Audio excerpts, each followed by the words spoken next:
আসসালামু আলাইকুম রহমতুল্লাহ বারাকাতু। দেশ এবং দেশের বাইরে আমরা প্রতিদিনই খুন, গুম, নারী ধর্ষণ দেখছি। আমরা কালকে দেখেছি ঢাকাতে মিটফোর্ডের সামনে কিভাবে একটি মানুষকে হত্যা করেছে, এবং এর আগেও আমরা দেখেছি কিভাবে অস্ত্র দিয়ে চাপাটি দিয়ে কিভাবে মানুষকে কোপাইছে। তাদের বিচার হচ্ছে না। এত দ্রুত বিচার করা দরকার যে 7 দিনের ভিতরে টাইমুলার করে বিচার করে যেই বিচার হওয়া দরকার, তার ফাঁসি হলে ফাঁসি দেওয়া হোক, যাবজ্জীবন হলে যাবজ্জীবন দেওয়া হোক। তা আমরা শুনে থাকি সবসময় যে হত্যাকারী একেবারে প্রপারলি যেটা তদন্ততে দেখা যাবে, এবং তদন্ত কর্মকর্তা, ভারপ্রাপ্ত কর্মকর্তা, সংশ্লিষ্ট কর্মকর্তারা যারা সুনির্দিষ্টভাবে দেবে সেটা আদালত গ্রহণ করে তাদেরকে অনেকের ফাঁসি দিচ্ছে। সেই রকম কাজগুলো যদি দ্রুত না করা হয়, ধর্ষণ বন্ধ হবে না, এরকম হত্যা বন্ধ হবে না। এবং হত্যাকারীদেরকে আবার বাঁচিয়ে দেয় কারা, তাদেরও বিচার এর আওতায় এনে বিচার করো। দেখেন, আমি একজন সন্তানহারা বাবা, কিন্তু আমি সেই রাকিবের বাবা দিন মোহাম্মদ।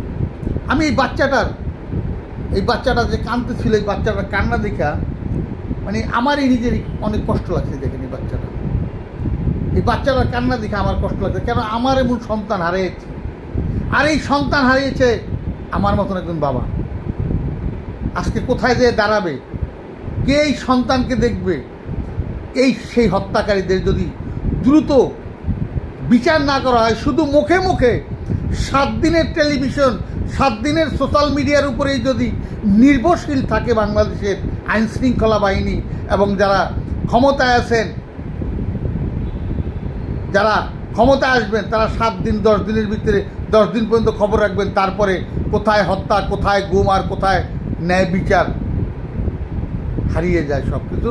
কারণ আমরা তো অসহায় মানুষের ন্যায় বিচার থেকে আমরা বঞ্চিত হয়ে যাই। বাস্তব সেটার প্রমাণ আমি আমার সন্তান হারিয়েছি, ন্যায় তদন্ত, ন্যায় বিচারটা আমি আজও 7 বছর ধরে পাচ্ছি না। তাহলে 7 দিনের জন্য এইরকম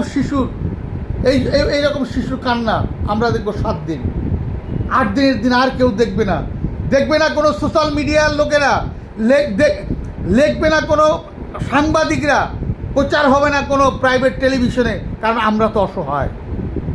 সেই অসহায় মানুষের প্রতি যদি আপনারা দৃষ্টি না দেন, আমি বলবো আল্লাহ আপনাদের ক্ষমা করবে না, যারা ক্ষমতায় আছেন এবং যারা আসবেন, যারা থাকবেন। এইটাই আমার কথা। কারণ ন্যায় বিচার থেকে আমরাই বঞ্চিত। অনেক হত্যা হয়েছে,